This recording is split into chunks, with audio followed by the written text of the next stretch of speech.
There were over 100 companies that went public in the 93 to 96 time frame, and the analysts and public investors were looking for data in order to evaluate those companies relative to one another.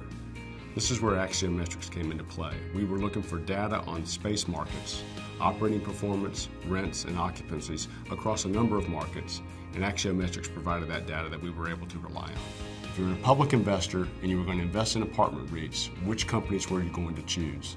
You were going to choose those who outperformed.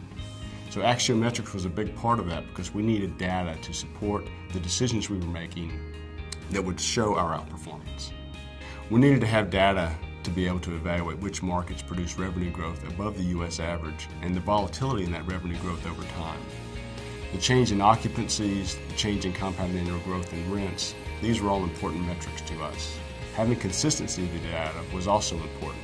Before axiometrics, there were a number of individual firms who produced data, but it was very inconsistent.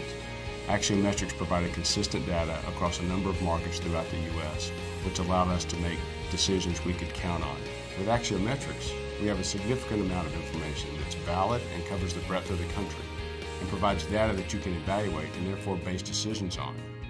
And that reduces the uncertainty and how the investment will perform, and that reduces the risk premium required and allows companies like Gables or Cortland to generate higher returns. I spoke with several Wall Street analysts and former COOs of REITs. The consensus was that axiometrics was one of the strongest in the field. We don't want to just base decisions on gut, we want to have data that supports the decision-making process. And we found axiometrics to be a great source of data that we can evaluate from period to period and help us make solid decisions that will allow us to outperform.